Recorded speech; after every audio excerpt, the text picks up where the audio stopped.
জয় জগন্নাথ প্রভু। নমস্কার। আজকের এই প্রোগ্রামে আপনাদেরকে একটি স্পেশাল গাছের কথা বলবো। এই গাছের শিকড় যদি আপনারা রথযাত্রার দিন অর্থাৎ 16ই জুলাই বৃহস্পতিবার দিন বিশেষ নিয়মে ধারণ করতে পারেন, তাহলে আপনার সমস্ত মনের ইচ্ছা পূরণ হবে এবং তার সাথে আপনার যে আর্থিক সমস্যাগুলো চলছিল জীবনে, সেগুলো থেকে কিন্তু আপনারা বেরিয়ে আসতে পারবেন।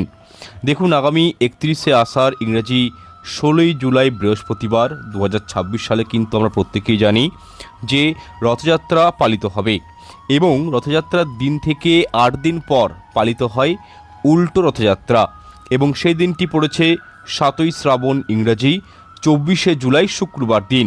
তাহলে রথযাত্রা পালিত হচ্ছে 16ই জুলাই বৃহস্পতিবার এবং 24শে জুলাই শুক্রবার পালিত হচ্ছে উল্টো রথ।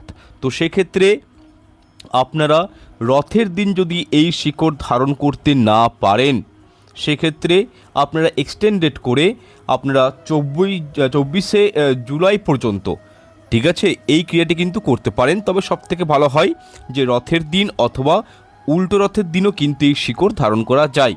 তাহলে সেই শিকড়টি কী সেটা জানার জন্য কিন্তু প্রোগ্রামটি সম্পূর্ণ দেখতে হবে। আর একটি বিষয়, যারা বাস্তুশাস্ত্র এবং যারা হস্তবিচার করাতে চাইছেন, বাস্তু প্রেডিকশন করাতে চাইছেন বা যারা জন্মকুষ্ঠি পেতে চাইছেন প্রিমিয়াম, তারা কিন্তু হোয়াটসঅ্যাপ নাম্বারে যোগাযোগ করবেন। আচ্ছা, যাই হোক, আমাদের আজকের টপিক হচ্ছে যে বিশেষ একটি গাছের শিকড় সেটি ধারণ করতে পারলেই আর্থিক উন্নতি হয় এবং কি আপনার, দেখুন, আপনার চারপাশে যদি কোনো নেগেটিভিটি এনার্জি থাকে সেটাও কাটান পড়ে। ধরুন আপনার গৃহে বাস্তু দোষ রয়েছে, সেখান থেকেও রিমুভ হয়ে যাবে, আপনার মানে অনেকটা মুক্তি পাবেন। এবং তার সাথে ধরুন আপনার উপর সাডেনলি নজর দোষ লেগে যায়, সেখান থেকেও কিন্তু বেরিয়ে আসতে পারবেন এই শিকড়ের মাধ্যমে। আর রথের দিনটি যেহেতু শাস্ত্রমতে অতি পবিত্র একটি দিন, তাই এই দিন আপনারা যে ক্রিয়াটি করুন এর প্রভাব কিন্তু আপনাদের জীবনে লক্ষণীয় হবে 100%, জেনে রাখুন। তো সেক্ষেত্রে দেখুন, আমি এরপর মূল বিষয়ে আসছি। এছাড়াও আরও কয়েকটি বিষয় নিয়ে আলোচনা করব এন্ড অফ দ্য ভিডিও। আপনার সঙ্গে থাকুন। প্রোগ্রামটি ভালো লাগলে লাইক কমেন্ট শেয়ার করে দেবেন, চ্যানেল সাবস্ক্রাইব করে রাখবেন এবং কমেন্টে একটি বার হলেও জয় জগন্নাথ লিখে জানাবেন, এতে আমরা অত্যন্ত অনুপ্রাণিত হব। দেখুন, আমাদের প্রাচীন শাস্ত্রে অপরাজিতা গাছের বিভিন্ন টোটকা বা তন্ত্রমন্ত্র সম্পর্কে উল্লেখ রয়েছে এবং এই অপরাজিতা গাছের ডাল দিয়ে এমন কয়েকটি টোটকা করা যায় যার মাধ্যমে অর্থভাগ্যকে উন্নত করা যায়। তো আজকের এই ভিডিওতে আমি তন্ত্রশাস্ত্র থেকে নেওয়া হয়েছে ভিডিওটি এবং একটি অপরাজিতা গাছের ডাল দিয়ে কিভাবে অর্থভাগ্যকে নিয়ন্ত্রণ করা যায়, নিজের দুর্ভাগ্যকে ঠেলে সৌভাগ্যতে পরিণত করা যায়, তো সে সম্পর্কে আপনাদেরকে জানাবো। দেখুন, এই অপরাজিতা গাছ মূলত দু রকমের হয়, আপনারা প্রত্যেকেই জানেন। একটা হচ্ছে সাদা আর একটা হচ্ছে নীল, ঠিক আছে। তো সাদা অপরাজিতা গাছটাকে বলা হয় কি, যে শ্বেত অপরাজিতা গাছ বলা হয়। আচ্ছা, যারা গ্রাম বাংলায় থাকেন তারা কিন্তু এই অপরাজিতা গাছকে আবার নীলকণ্ঠ গাছ নামেও চেনেন। তো দেখুন, এই পার্সোনালি আমি অনেকবার আমার ভিডিওতে বলেছি যে শ্বেত অপরাজিতা এবং নীল অপরাজিতা এই দুটো গাছ কিন্তু মানে খুবই অস্পেসিয়াস প্লান্ট, অস্পেসিয়াস ট্রি, এগুলো শুভ গাছ। কারণ মা দুর্গা এবং শিবজির প্রিয় গাছ হচ্ছে আবার এই অপরাজিতা গাছ। আপনি দেখবেন দুর্গা পূজার সময়েই মা দুর্গাকে কিন্তু অপরাজিতা ফুল দেওয়া হয়, আর মা দুর্গার অপর নাম কি, অপরাজিতা। তাই এই অপরাজিতা গাছটি যদি আপনাদের বাড়িতে থাকে 100% জেনে রাখুন, তুলসী গাছ, এদিকে হচ্ছে অপরাজিতা গাছ, এই গাছগুলো ঘরে থাকা মানে বাস্তু দোষ 40% এমনিতেই রিডিউস হয়ে যায়। তো যাই হোক, প্রত্যেকটা ঘরেই আমি বলবো রথের দিন পারলে অপরাজিতা গাছ এবং তুলসী গাছ গৃহে লাগাবেন যদি না থাকে। আর এই গাছের শিকড় দিয়েই বিশেষ একটি টোটকার কথা এরপর আপনাদেরকে বলছি আমি, পারলে করবেন, চমৎকার রেজাল্ট পাবেন। এই গাছের ভূমিকা, গুরুত্ব অত্যাধিক আমাদের শাস্ত্রে দেওয়া হয়েছে। যাই হোক, এই গাছটির শিকড় আপনাদেরকে কিন্তু একটি বিশেষ দিনে বা তিথিতে সংগ্রহ করতে হবে। তবে এই ক্রিয়াটি করার জন্য আপনাদের কিন্তু সাদা অপরাজিতা গাছের ব্যবহার করতে হবে। নীল অপরাজিতা গাছের ব্যবহার করলে কোনোরূপ ফল পাবেন না, আমি পরিষ্কার জানিয়ে দিচ্ছি।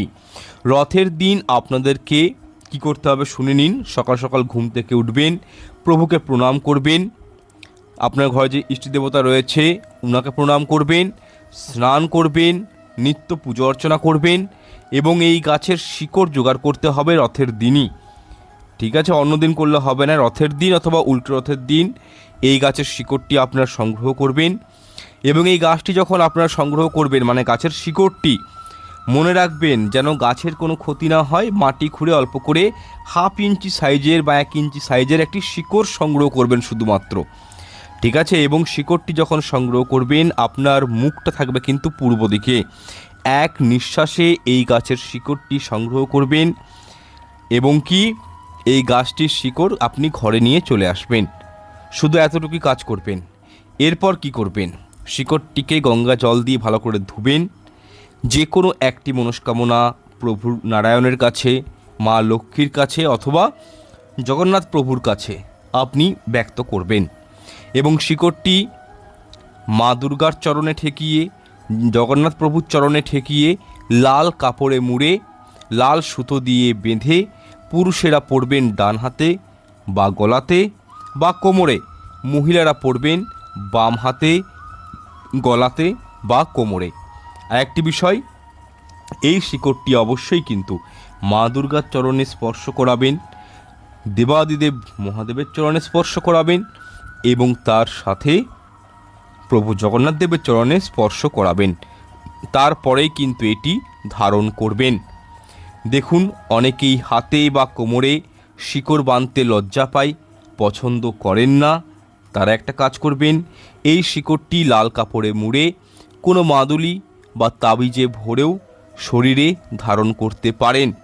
দেখুন, আপনারা এই টোটকাটি একবার করে দেখুন। আশা করছি আপনাদের মনস্কামনা পূর্ণ হবে।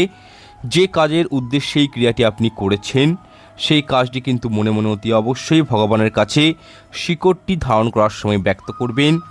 এর ফলে দেখবেন আপনাদের জীবনে আর্থিক উন্নতি হয়েছে। যারা বহুদিন ধরে অর্থনৈতিক কষ্টে ভুগছেন, যাদের জীবনে অর্থের কারণে সুখ নেই, পারিবারিক সমস্যা লেগেই রয়েছে, যারা নিজেদের দিন চালানোর মতন যাদের ক্ষমতা নেই, যারা টাকা সঞ্চয় করতে পারছেন না, যারা ন্যায্য মূল্য পাচ্ছেন না পরিশ্রমের, তারাও অবশ্যই কিন্তু এই উপায়টি করবেন। ফলাফল পেতে মানুষ হিসাবে ব্যক্তিবিশেষ কিছুটা কম বেশি হতে পারে, সময় কম বেশি লাগতে পারে, অপেক্ষা করবেন। তবে 100% আপনি কিন্তু বেনিফিট পাবেন যদি রথের দিন বা উল্টো রথের দিন এই ছোট্ট একটি ক্রিয়া করতে পারেন। খুব সিম্পল বিষয় আপনাদেরকে বললাম। আরেকটি বিষয়, শিকড়টি যখন আপনারা প্রভুর চরণে নিবেদন করবেন বা কোনো দেবীর চরণে স্পর্শ করবেন, তার আগে শিকড়টিতে ভালো করে চন্দন লাগিয়ে দিবেন এবং আপনার মুখ থাকবে উত্তর দিকে বা পূর্ব দিকে। তারপরে আপনারা কিন্তু এই শিকড়টি ধারণ করবেন এবং এই শিকড়টি ধারণ করার সময় ওম অপরাজিতায় নমঃ এই মন্ত্রটি নিরন্তর 108 বার পাঠ করবেন। তারপরেই কিন্তু নিজের মনস্কামনা প্রভুর কাছে ব্যক্ত করবেন। দেখবেন চমৎকার রেজাল্ট পাবেন।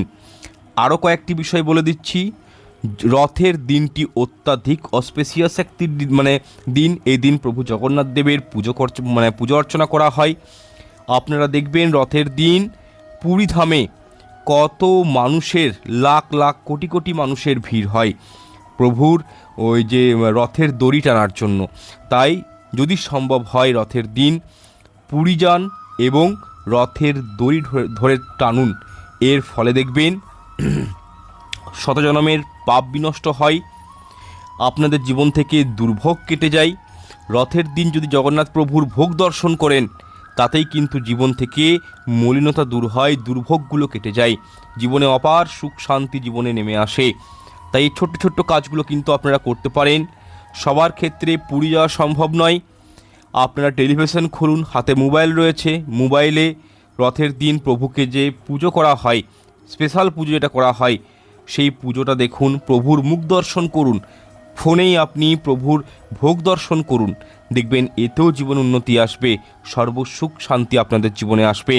আর একটা বিষয়, রথের দিন যারা মনে করছেন যে আপনাদের জীবনে টাকা পয়সা আর্থিক অনটন প্রচুর পরিমাণে নেমে এসছে, ঘরে সুখ শান্তি নেই, অর্থাভাবে একদম জড়িয়ে পড়েছেন, তো সেই ক্ষেত্রে বলবো রথের দিন প্রদোষকালে আপনারা ধুনো চিনিবেন, তার মধ্যে কর্পূর, তেজপাতা, লবঙ্গ, দারচিনি এগুলোকে রেখে ভালো করে বার্ন করে দিবেন, পুড়িয়ে দিবেন এবং সেই গন্ধটা সমস্ত ঘরের মধ্যে ভালো করে স্প্রেড করে দিবেন।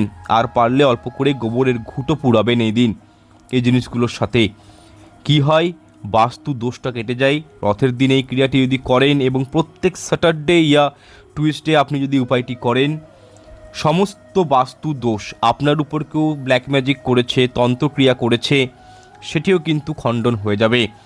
এবং এই দিন আপনার মেন এন্ট্রান্স, যেটা সদর দরজা, এই দিন কিন্তু অবশ্যই স্বস্তিক চিহ্ন, রলি, কুমকুম, হলুদ, সিঁদুর এগুলো দিয়ে স্বস্তিক চিহ্ন অঙ্কন করে রাখবেন।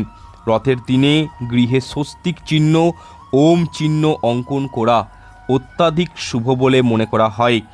আপনাদের এরিয়ার মধ্যে যদি কোনো নারায়ণ মন্দির থাকে, খাটু শ্যামজির মন্দির থাকে, জগন্নাথ প্রভুর মন্দির থাকে, অবশ্যই চেষ্টা করবেন এই দিন ওনাদের মন্দিরে গিয়ে একটু পুজো দিয়ে আসা, নিজের পরিবারের সবাইকার নাম গোত্র প্রদান করে পুজো দিয়ে আসবেন। এর ফলে দেখবেন প্রভুর কৃপায় অন্ন বস্ত্র বাসস্থানের আপনাদের কমতি হবে না, জীবনের সুখ শান্তি থাকবে, যে অ্যাবেন্ডেন্স দরকার, যে এনার্জি শরীরে প্রয়োজন, সেগুলো কিন্তু সব কিছু পাবেন। আর একটা বিষয়, যাদের ঘরে চিত্রপট বা কোনো মূর্তি রয়েছে প্রভু জগন্নাথ দেবের, দেবী সুভদ্রা রানী, বলরামজিকে অবশ্যই পুজো অর্চনা করবেন। এই দিন ওনাদেরকে স্নান করাবেন এবং চন্দন মিশ্রিত জলে স্নান করাবেন। সেই জলের মধ্যে অল্প অগুরু দিবেন, গঙ্গা জল, চন্দন দিবেন, ঠিক আছে। তারপর সেটি দিয়ে প্রভুকে স্নান করিয়ে আপনারা কিন্তু কাঁঠাল, প্রভু নারায়ণের, প্রভু জগন্নাথ দেবের কাঁঠাল অতি প্রিয় ফল, পারলে কাঁঠাল এই দিন প্রভুকে নিবেদন করবেন, তার উপর তুলসীপত্র রাখবেন এবং মনে মনে ভক্তি করবেন, মনস্কামনা ব্যক্ত করবেন। দেখবেন প্রভুর কৃপায় আপনাদের সর্ব মনস্কামনা পূর্ণ হবে। শুধু এই এতটুকু কর্মের কারণে আপনারা পুজো হয়ে যাওয়ার পর সেই কাঁঠাল প্রসাদ রূপে নিজেরা গ্রহণ করবেন। জীবনে দেখবেন সুখ শান্তি সমৃদ্ধি সব কিছু পাবেন। জগন্নাথ পুজোর দিন রথযাত্রার দিন 16ই জুলাই বৃহস্পতিবার গীতা পাঠ ঘরে অবশ্যই করবেন। ঘরে অবশ্যই মহামৃত্যুঞ্জয় মন্ত্র পাঠ করবেন এবং যদি এগুলো না পারেন অবশ্যই নারায়ণ স্তোত্র পাঠ করার চেষ্টা করবেন। এই দিন মা লক্ষ্মী, প্রভু নারায়ণের পুজো অর্চনা করবেন। যত করবেন তত আপনার জীবনে প্রসপারিটি ইনহ্যান্স হবে, সুখ শান্তি জীবনে থাকবে। আর পুনরায় বলছি, আপনার এরিয়ার মধ্যে যদি কোনো মন্দির থাকে কৃষ্ণগোপালের, অবশ্যই সেখানে গিয়ে নিজের পরিবারবর্গের সবাইকে নিয়ে যাবেন এবং তাদের নাম ধরে গোত্র ধরে পুজো অবশ্যই দিবেন। এই কর্মগুলো কখনো ব্যর্থ হয় না। আপনি শুভ দিনে যদি ভগবানকে ডাকেন তাহলে কিন্তু দেখবেন জীবনে ভগবান আপনার হাত ধরে নেবে, আপনাকে শত বিপত্তি থেকে, শত অশান্তি থেকে, শত আপদ বিপদ থেকে উনি কিন্তু আপনাকে রক্ষা করবে। এছাড়াও রথযাত্রার পূর্বেই ঘর থেকে মাকড়সার জাল, নোংরা কোনো জুতো চপ্পল পরে থাকলে ঘরে পরিষ্কার করবেন। ঘরের শুকনো ডাল বা কোনো মরা গাছ কিন্তু রাখবেন না। ঘরের মেন এন্ট্রান্স পরিষ্কার করে রাখবেন। ঘরের উত্তর পূর্ব কোণকে ভালো করে পরিষ্কার পরিচ্ছন্ন হালকা করে রাখবেন এবং কি এই দিন প্রদোষকালে 5টি জায়গা বলে দিচ্ছি, এই জায়গাগুলোতে কিন্তু প্রদীপ অবশ্যই প্রজ্বলিত করবেন। নাম্বার 1, ঘিয়ের প্রদীপ প্রজ্বলিত করবেন, তার মধ্যে লবঙ্গ দিবেন। আপনার ঠাকুর ঘরে তুলসী মঞ্চে আপনারা প্রদীপ প্রজ্বলিত করবেন। আপনারা অশ্বত্থ গাছের তলায় প্রদীপ দিবেন, জল দিবেন, বটবৃক্ষের তলায় জল প্রদীপ দিবেন এবং বাড়ির উত্তর পূর্ব কোণে এবং বাড়ির দক্ষিণ পূর্ব কোণেও আপনারা কিন্তু প্রদীপ এদিন নিবেদন করবেন। এর ফলে সুখ শান্তি কি জিনিস অনুভব করতে পারবেন। যাদের ঘরে মারাত্মক রকমের গৃহকলেশ রয়েছে, স্বামী স্ত্রীর মধ্যে বনাবনি নেই, তারা কিন্তু উপায়গুলো করবেন। আর সর্বোপরি একটি স্পেশাল টোটকা আপনাদেরকে দিচ্ছি আমি, এটা করার চেষ্টা করবেন। এই দিন যে কোনো খাটুশ্যাম মন্দিরে যাবেন, প্রভু নারায়ণের মন্দিরে যাবেন, আপনারা 5-6টা নিয়ে নেবেন, ওই ময়ূরের পালক, সেগুলো প্রভুকে নিবেদন করবেন এবং পূজা অর্চনা করার পর প্রভুর কাছ থেকে 1টি বা 2টি ময়ূর পালক গৃহে এনে একটি অর্থস্থানে রাখবেন, একটি বাড়ির উত্তর পূর্ব কোণে প্লেস করে দেবেন। এর ফলে কি হয়, রথের দিন এই ক্রিয়াটি করলে বলা হয় সেই গৃহে জগন্নাথ প্রভুর আশীর্বাদ বিদ্যমান হয়, সেই গৃহে লক্ষ্মী নারায়ণ এসে বাসস্থান করেন। সেই গৃহে কৃষ্ণের আশীর্বাদ পড়ে। সুতরাং আমরা প্রত্যেকেই জানি নারায়ণ যিনি, কৃষ্ণও তিনি, রামও তিনি, প্রভু জগন্নাথও তিনি। নারায়ণের প্রত্যেকটা অংশই হচ্ছে ইনারা কিন্তু। তো সেক্ষেত্রে খাটু শ্যামজিকে যদি আপনারা মানেন তাহলে কিন্তু ময়ূর পালক নিয়ে আসবেন, নজর দোষ থেকে মুক্তি পাবেন, গৃহে ক্যাশ ফ্লো বজায় থাকবে, সুখ শান্তি সমৃদ্ধি আসবে এবং ছোটোখাটো বিপদ আপদ থেকে আপনারা কিন্তু রেহাই পেয়ে যাবেন এই সামান্য একটি রিচুয়ালসের মাধ্যমে। সুতরাং এই যে পয়েন্টগুলো আপনাদেরকে আমি বললাম এগুলো কিন্তু মাথায় রাখবেন। রথের দিন ভুল করেও আমিষ আহার গৃহে রন্ধন করবেন না, আমিষ আহার গ্রহণ করবেন না, গৃহে আমিষ আহার রন্ধন করবেন না। পেঁয়াজ রসুন আপনারা কিন্তু এই দিন গ্রহণ করবেন না। কোনো প্রকারের অ্যালকোহল জাতীয় কোনো খাবার এই দিন গ্রহণ করবেন না। স্বামী স্ত্রীর মধ্যে সম্পর্ক স্থাপন করবেন না। এই দিন কোনোভাবেই কিন্তু কারোর সাথে ঝুট ঝামেলা অশান্তি বাগবিদণ্ডায় জড়িয়ে পড়বেন না। কাউকে মনোদুঃখ দেওয়া, কথা অপমান করা, অশান্তি গালিগালাজ করা এগুলো চলে না। এছাড়াও এই রথযাত্রার দিন কিন্তু আপনারা যে কোনো শুভ কাজ কিন্তু করতে পারেন। যে কোনো গৃহপ্রবেশ থেকে শুরু করে উপনয়ন থেকে শুরু করে আপনারা নতুন বাড়ি তৈরি করবেন সেটা কিন্তু করতে পারেন, ভিতের পুজো করতে পারেন। কোনো তিথি দেখার প্রয়োজন নেই। আপনি একটি ঘর করবেন, আপনার জায়গা কিনা রয়েছে বা আপনি জায়গা কিনতেও পারেন, এদিন খুব শুভ দিন। জায়গা কিনা রয়েছে, সেখানে ভিত পুজো করতে চাইছেন, সেটি কিন্তু আপনারা এই দিন করতে পারেন। রথের সারাটা দিন কিন্তু খুবই একটা অস্পেশিয়াস তিথি থাকে, খুবই অক্ষয় তৃতীয়ার মতনই পূর্ণ একটা তিথি। তো সুতরাং এই কাজগুলো করবেন। যারা পুরী যেতে পারছেন না তারা আপনাদের আশেপাশের মধ্যে যদি কোনো রথকেও বার করে সেই দড়ি ধরে টানবেন, এতেও কিন্তু উন্নতি আপনাদের জীবনে আসবে। রোগ জ্বালা থেকে আপনারা কিন্তু বেরিয়ে আসতে পারবেন। আর একটা বিষয়, এই দিন যদি কোনো পশু পাখি আপনাদের গৃহে আসে তাদেরকে কিছু খাওয়াবেন, খালি হাতে ঘুরিয়ে দেবেন না। যদি কোনো অসহায় লোক আপনাকে সাহায্য চায় সেই সাহায্যটুকু করার চেষ্টা করবেন। এই দিন যদি কোনো মন্দিরে গিয়ে আপনারা কোনো ভান্ডারাতে কিছু অর্থ দান করতে পারেন, লবণ বা হলুদ প্যাকেট দান করতে পারেন, তাতেও কিন্তু জীবনে উন্নতি আসবে। আর অবশ্যই কিন্তু এই দিন কাঁঠাল প্রত্যেকেই গ্রহণ করবেন।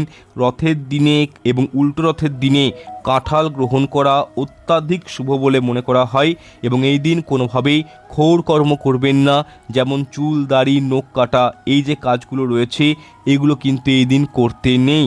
তো যাই হোক, এই বিষয়গুলো আপনাদেরকে প্রত্যেকটাই বলে দিলাম। আর যদি পারেন, যারা প্ল্যান্ট ভালোবাসেন, ট্রি ভালোবাসেন, তারা কিন্তু রথের দিন যদি পারেন বিষ্ণুকমল এবং লক্ষ্মী কমল এই দুটি গাছ আপনারা কিন্তু অবশ্যই নার্সারি থেকে হোক বা অনলাইনে অর্ডার করে হোক নিজের গৃহে নিয়ে আসুন, প্রতিষ্ঠা করুন এবং পাশাপাশি প্রতিষ্ঠা করবেন লক্ষ্মী কমল এবং বিষ্ণুকমল গাছটিকে।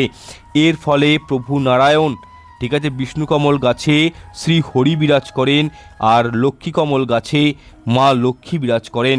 তাই লক্ষ্মীনারায়ণকে পৃথক করবেন না, একসঙ্গে রাখবেন এবং এই দুটো গাছ ঘরে রাখা সুখ শান্তি কী লেভেলের যে আপনাদের জীবনে বেড়ে যাবে তা আপনারা কল্পনা করতে পারছেন না। আপনাদের আটকে থাকা কাজ দূরীভূত হবে, আপনার ঘরটা এয়ার পিউরিফাই হবে, ঘরের মধ্যে পবিত্রতা বজায় থাকবে, কোনো নেগেটিভিটি জট করে বাইরে থেকে আসতে পারবে না। সুতরাং এই ট্রি প্ল্যান্টগুলো কিন্তু আপনারা গৃহে রাখতে পারেন, স্পেশাল দিনে রাখলে খুব ভালো কিন্তু রেজাল্ট পাওয়া যায়। যাই হোক, প্রোগ্রামটা আজকে আমি এখানে শেষ করলাম। দেখা হচ্ছে পরের অনুষ্ঠানে। ঈশ্বর আপনাদের মঙ্গল করুক। নমস্কার, ধন্যবাদ।